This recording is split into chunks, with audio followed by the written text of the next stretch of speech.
se encuentren muy bien, que estén muy tranquilos en estos momentos de tanta incertidumbre. Esperemos que todo mejore pronto, que todos estos sacrificios que hacemos todos los días de quedarnos en la casita surtan efecto muy, muy pronto. Espero todos estén muy bien, que su familia también se encuentren muy bien de salud, que en este momento es lo que más importa.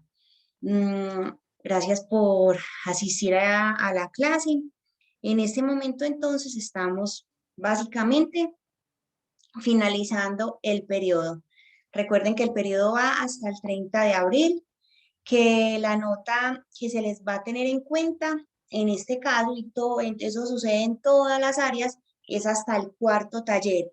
Ese cuarto taller es el que define si se gana el área, si se gana la materia o si no.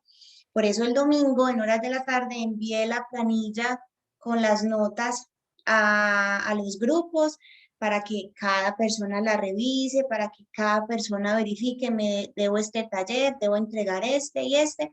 Eso es con el fin de que ustedes, es que yo debo un taller, se lo mando a la profe. Ténganlo por seguro que lo voy a evaluar, ténganlo por seguro que si lo hacen obviamente bien, si no se lo copian a otros amiguitos, ténganlo por seguro que en la planilla ya van a tener esa nota arriba. Esa es la idea. También les recuerdo que en este caso se está haciendo una evaluación cualitativa, por tanto no les van a aparecer números, sino que les van a aparecer letras. Recuerden que la S es superior, que eso más o menos es la equivalencia de un 4,6 a un 5. La A es alto, que va más o menos de 4 a 4,5. La BS es básico y la BJ es un bajo. Eso quiere decir que la nota está más abajito de 2,9. Entonces la idea es que nos acoplemos pues a esta nueva parte de la evaluación que es cualitativa y a su vez que ustedes se pongan al día con con esos tallercitos que me deben. Tenemos la entrega del cuento para el viernes 16, pero les voy a dar el fin de semana que están encerraditos y que tienen de pronto pocas cosas para hacer. Entonces, para que me lo entreguen, me lo manden, lo suban al Classroom el día lunes 19. Entonces, vamos a ampliar esa fechita hasta el 19. ¿Qué es importante? Algunos ya me han enviado esos cuentos, pero les recuerdo que la directriz es muy clara y es tomar toda esa parte histórica y ustedes ser capaces de elaborar un cuento donde haya un narrador, donde hayan personajes, donde se desarrolle en un tiempo, haya un lugar. Entonces no es cogerlos la información de las fechas que yo les mandé y poner en tal fecha pasó esto, en tal fecha pasó esto, porque yo no les estoy pidiendo un resumen de esa parte histórica, sino que les estoy pidiendo que narren ese texto histórico, lo conviertan en un cuento. Entonces, bien pilositos con eso, porque recuerden que sería la última nota del periodo, porque todos los docentes cerramos con la cuarta nota. Y a su vez, como yo les había dicho, que ese correspondía al taller 4 y 5, eso quiere decir que sería la primera nota del segundo periodo. Entonces, por favor, porque no sería eh, muy positivo decir que ustedes tuvieran un bajo en esa cuarta nota y que tuvieran un bajo en la primera nota del segundo periodo. Entonces, para que se pongan mucho, mucho las pilas con eso. Si tienen dudas, recuerden que me pueden escribir por el WhatsApp, obviamente, respetando los horarios, obviamente, en las horas que están pues avaladas desde la coordinación, que ustedes saben que hasta la 1. A veces sí es algo pues como muy importante, si es algo pues como necesario, les hago entonces la aclaración ahí por los laditos pues en horas de la tarde después de la 1. Pero saben que en la mañana hasta la 1 de la tarde siempre estoy disponible, siempre y cuando obviamente no tenga la clase. Ahora cuando se acabe la clase, si usted me dice, profe, no entendí esto, profe, no entendí aquello, Obviamente yo voy a estar ahí, les voy a contestar independientemente de si hoy tuvimos clase o no. Entonces, aclarado pues estos aspectos, vamos a ver la tercera tipología textual para ya ir cerrando con esta parte de las tipologías textuales. Recordemos entonces que hasta el momento hemos visto dos. La primera de ellas era el texto descriptivo, en el que veíamos la descripción técnica y la descripción literaria, ¿cierto? Luego entonces vimos toda esta parte, toda la teoría del texto narrativo. Hemos estado entonces concentraditos en esa parte. Recuerden que el texto narrativo ya juega con la ficción, ya se mueve entre la fantasía y la imaginación. Recordemos que siempre va a hablar en un pasado, que hay varias modalidades, que tenemos entonces el cuento, la novela, la fábula, la leyenda, el mito, la anécdota, el apólogo. Entonces vimos cada una de ellas. Recuerdo entonces el taller, en el taller están definidas cada una, aparece la reseña histórica de la institución. Entonces ya es cuando les explico qué es lo que deben hacer. Recuerden que para ese cuento ustedes pueden utilizar, es que mi mamá se sabe la anécdota y ella fue Estelita, la pareja fue su profesora. Pueden, por ejemplo, poner esa información en el cuento, en el que el personaje sea una mamá, en el que el personaje sea un niño, en el que el personaje incluso sea una persona ajena a la institución y que quiere conocerlo. Entonces recuerden todas esas partes, esos elementos de la narración que hemos visto. Entonces, visto esto, me esperan un momento para yo poder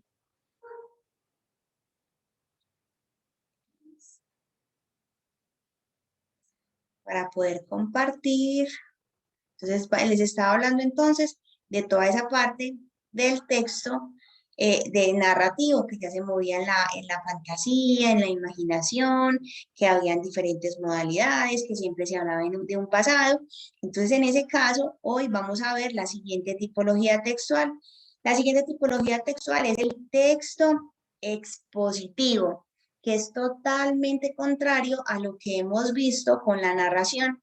En este caso, si hacemos un paralelo en el texto narrativo, por ejemplo, como ya lo dije, hay aspectos desde la ficción, desde la imaginación, pero cuando hablamos del texto expositivo no es así. En el texto expositivo todo es claro, todo es verdadero, es objetivo, lo puedo comprobar.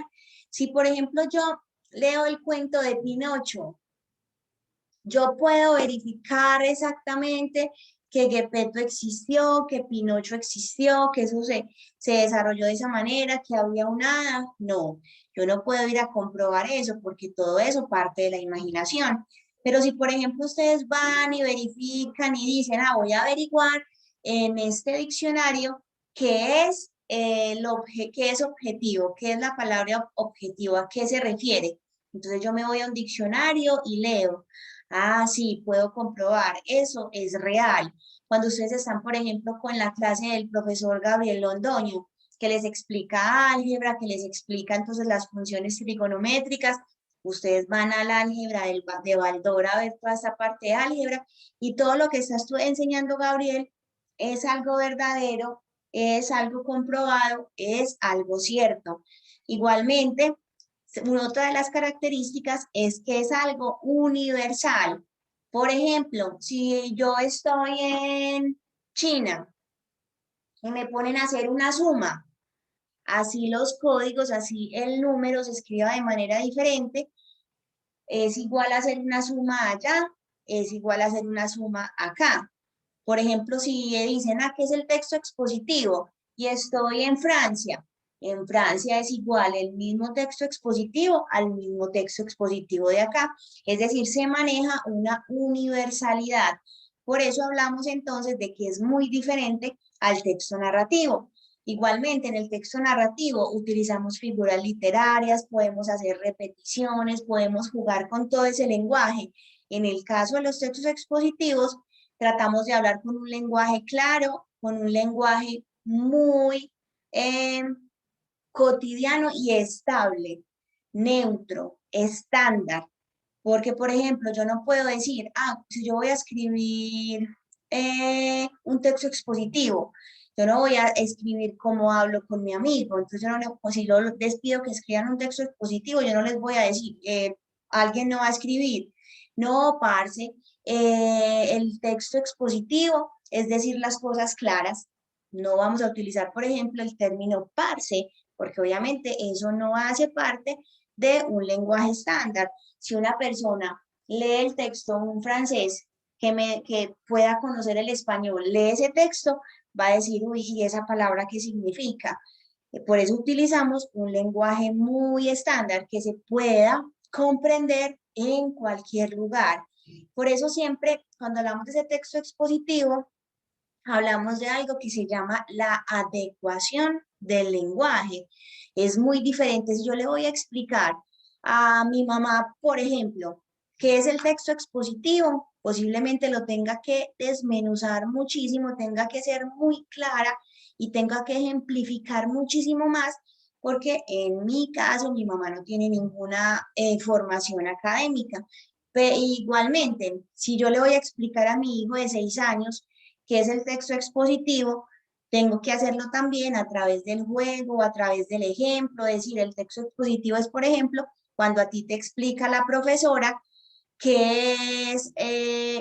cuáles son los colores primarios. Ahí se está utilizando un texto expositivo, pero como ustedes ya están en octavo, ya tienen un mayor manejo, entonces por eso yo puedo utilizar términos como objetividad, como universalidad, puedo utilizar el término un lenguaje estándar, puedo utilizar ese tipo de términos porque yo estoy adecuando la información de acuerdo a ese receptor, que en este caso son ustedes.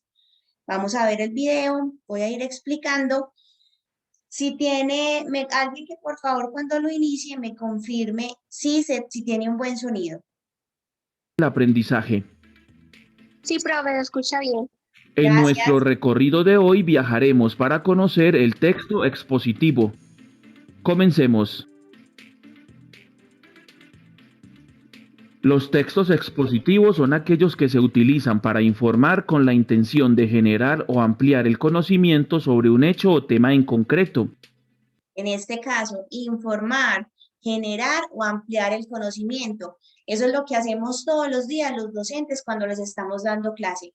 Utilizamos el texto expositivo para que ustedes amplíen ese conocimiento, para que ustedes comprendan alguna ciencia, para que ustedes comprendan algún proceso, siempre tratando de utilizar los mecanismos más necesarios para que la información quede clara. Entonces, por ejemplo, si ustedes ven, cuando yo planteo el taller, yo explico, utilizo la negrilla, utilizo un mapa conceptual, utilizo una imagen, yo mismo elaboro el texto, estoy utilizando las herramientas que sean necesarias para que a ustedes les quede lo suficientemente claro el concepto, porque en este caso, en un texto expositivo, la importancia recae es en el lector, en el receptor, porque si yo estoy explicando es porque yo conozco del tema.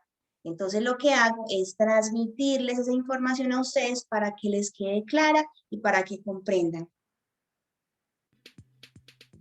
La información es el producto de una consulta, una investigación, un análisis, un estudio o una reflexión, donde se presenta el tema acompañado de datos, ejemplos, gráficas, detalles o comentarios aclaratorios. Utilizamos gráficas, detalles, ejemplos, colores, negrilla, resaltados, utilizamos algo que se llama resumen o síntesis o sinopsis, todo para que la gente le quede muy clara la información. Aunque el lenguaje que emplean siempre debe ser claro, sencillo y fácil de entender, cuando se dirigen a un público específico se utiliza un lenguaje especializado que puede ser difícil de interpretar por un público general. En este caso, por ejemplo, lo que les decía, esa parte de la adecuación. y debemos pensar es en la persona a la cual le voy a explicar o le estoy dirigiendo el texto. Si yo, por ejemplo, soy una médica y le voy a dar una clase a unos estudiantes que están en el 5º semestre de medicina. Entonces la profesora, por ejemplo, puede utilizar términos como ADN, como enzimas, como moléculas, como células. Entonces, esa persona está utilizando esos términos porque sabe que esas personas que están en el 5º semestre de medicina van a comprender esos conceptos que esa persona está utilizando. Pero si esa misma médico nos va a dar una charla a nosotros, que no tengo la formación tampoco en medicina, que ustedes tampoco la tienen, entonces esa persona no va a utilizar esos mismos términos, va a utilizar algo más simple porque dependiendo de el auditorio, de la audiencia, del receptor, como lo quieran llamar, dependiendo de eso, yo hago uso de un lenguaje o de unos términos. Estructuralmente se dividen en tres partes: introducción, desarrollo y conclusión. En la introducción se presenta el tema o se define y se intenta demostrar por qué este es importante. Listo, diferente. Recuerden entonces, ¿cuál es la estructura del texto narrativo? ¿Alguien recuerda? Que es la misma y que siempre nos la han repetido desde que somos niños. Inicio, nudo y desenlace. Muy bien, exactamente. Siempre el texto expositivo, el texto narrativo va a tener esa estructura. Diferente, por ejemplo, acá al texto expositivo que tiene introducción, tiene un desarrollo y tiene una conclusión. Cuando nosotros, por ejemplo, leemos una noticia que también se convierte en un texto en un texto expositivo, siempre nos van a hacer la introducción. En esa introducción nos pueden decir en este caso la fecha, el lugar en el que sucedió el hecho. Luego me dicen en el desarrollo qué fue lo que pasó, por qué fue lo que sucedió. Y en la conclusión digo, pueden decir entonces como una síntesis de lo que se está diciendo. Que es importante también en este texto expositivo, que no hay emociones, no hay sentimientos. Yo no puedo decir, ay, no voy a escribir un texto del ciclo del agua. El ciclo del agua es un ciclo muy bonito. No, ese término bonito hace referencia a esa parte emocional, entonces yo lo debo sacar y no utilizo esas palabras.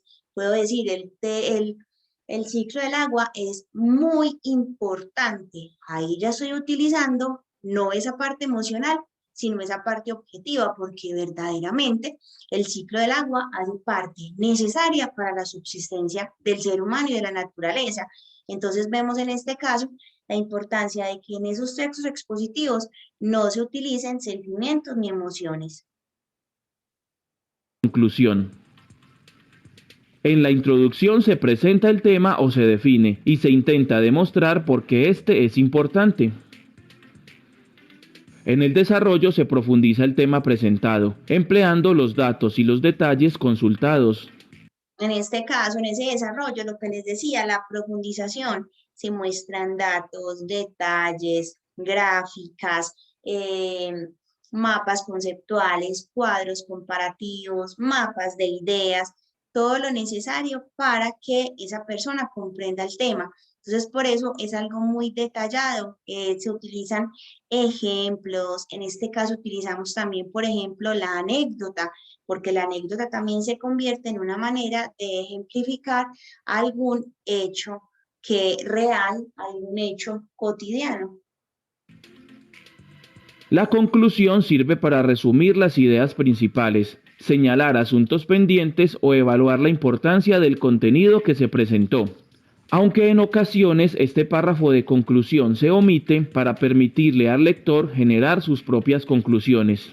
Exacto, en este caso no siempre se hace una conclusión. En un texto expositivo la misma conclusión puede ser el resumen, la misma conclusión puede ser la sinopsis, la misma conclusión puede ser podemos decir, para finalizar, aparece el resumen en este pequeño esquema. y hacemos un esquema pequeñito, simplificando toda la información que dimos. Entonces, no siempre tiene una conclusión. Los textos expositivos se caracterizan por ser informativos y explicativos. Incorporar títulos, subtítulos, cuadros o frases subrayadas. Redactarse en tercera persona. Ser muy objetivos al utilizar datos claros y reales en vez de opiniones o emociones. Y en las ocasiones en que se haga necesario, incluir dentro de sus detalles otros tipos de textos como narraciones, argumentos o descripciones. Acá es importante, por ejemplo, que pueden ser informativos y explicativos. Cuando hablamos entonces de los informativos, vamos a hablar de la noticia. La noticia, por ejemplo, es un texto expositivo informativo. También puedo encontrar, por ejemplo, un afiche cuando van a hacer el bazar en la iglesia del barrio. Entonces aparece próximamente, acá hacen mucho. Yo vivo en Caldas y aparece mucho, hacen en todas las iglesias, que hay como 8, lo que llaman el Bazar de San Isidro. Entonces hacen el afiche y empiezan a mandar la información por todos los lugares, a ponerlas en algunos puntos claves. Entonces me dicen el día, me dicen la hora, me dicen qué van a hacer, qué eventos van a hacer, si van a llevar tal grupo musical, que van a haber rifas y sorteos. En ese caso también estamos utilizando el texto informativo porque me están dando información respecto a un evento. También pueden ser explicativos, que los explicativos son todas esas teorías, todos esos conceptos que se desarrollan en una ciencia determinada. Por ejemplo, tecnología, cuando la profe Lida o no sé, Zuli, en el caso de ustedes, les explica, por ejemplo, cómo hacer una presentación en PowerPoint.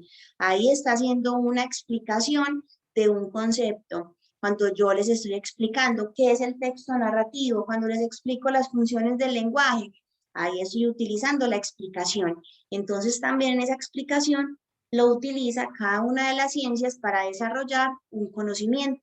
Que utilizamos títulos, subtítulos, negrillas, también. Cuando hablamos de que se habla en tercera persona, es algo neutro. Por ejemplo, no decimos, yo pienso que el ciclo del agua, no, decimos, el ciclo del agua se caracteriza por, en ese caso no sabemos si el que está hablando es una mujer, si es un niño, si es un adulto, no, cuando decimos, se caracteriza por, ahí estamos hablando de una manera muy neutral, entonces no utilizamos el yo, pienso, nosotros, creemos, no, algo muy neutral. La objetividad, recuerden que es esa claridad, no utilizar ni los sentimientos, ni las emociones, ni lo que yo pienso, yo creo. En este caso, la función emotiva no se cumple. En este caso, utilizamos esa función referencial, que es precisamente eso, explicar e informar. Y utilizamos otros tipos de textos. Por ejemplo, en el texto expositivo es vital utilizar la descripción técnica. Recuerden que esa descripción técnica es la precisa, la clara, en el que digo color, forma, tamaño, medidas, para qué se usa. En ese caso, el texto expositivo hace uso del texto descriptivo para poder explicar algún concepto. Como ejemplos de textos expositivos tenemos las noticias, las crónicas, las entrevistas, las actas, los informes, las hojas de vida o los contratos, entre otros. Cuando estamos frente a este tipo de textos, lo primero que debemos hacer es leerlo en su totalidad para identificar el tema. Luego, reconocer la división interna, los datos o detalles que pueden estar separados por subtítulos o ser aclarados y complementados por gráficos, tablas o ilustraciones. En cada uno de los párrafos hay que distinguir su idea principal y sus ideas secundarias. Y finalmente se concluye leyendo el resumen que se encuentra al final. Listo. ¿Alguna pregunta hasta el momento? ¿Dudas? No, señora. Listo. Entonces recuerden que tenemos dos cositas pendientes. Uno, Los que me deben tallercitos, ponerse al día, por favor, aprovechen estos días de encierro para reflexionar, pensar en Julie, tengo que entregar este trabajo, la quiero, no la odio, hacia allá si ponga trabajos tan largos, pero no me importa, lo voy a hacer, que esa sea la reflexión de este fin de semana. Y segundo, recuerden hacer ese trabajo y ese cuento muy bien elaborado. Recuerden que la idea es seleccionar algunos para que aparezcan en el libro de los 60 años. Sería la primera publicación digital, ahí aparecerán sus nombres. Eso en determinado momento de su proceso académico ayuda muchísimo. A los que les gusta el arte, la literatura, ya sería su primera publicación, entonces eso sería como un pasito muy bien dado, entonces para que lo hagan muy bien, muy bien, muy bien. Recuerden entonces que el plazo para ese trabajo lo amplié hasta el 19 de abril, con el ánimo de que ustedes aprovechen muchísimo este fin de semana. El 19, que es el lunes, lo suben al Classroom, si no lo pueden más subir al Classroom, por favor me lo mandan al correo institucional, no me lo manden al WhatsApp. Solamente los del WhatsApp son los que tienen talleres físicos. Los que ustedes, pues, si están conectaditos es porque posiblemente me lo puedan mandar al correo o lo puedan subir al Classroom, a cualquiera de las dos, por cualquier medio, se los voy a recibir por esos dos medios. ¿Listo? Muchísimas bendiciones. Gracias por conectarse.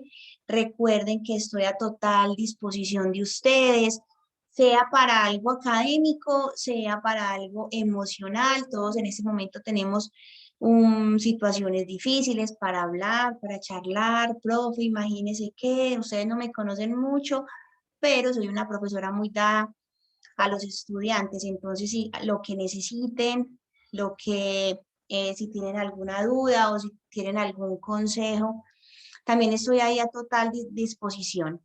Los quiero mucho, muchísimas bendiciones, cuídense mucho, valoren mucho a la familia, que en este momento, en cualquier momento, pueden suceder tantas cosas. Entonces, un abrazo y un te quiero, eso ayuda también a subir el ánimo. Muchas bendiciones, los quiero mucho.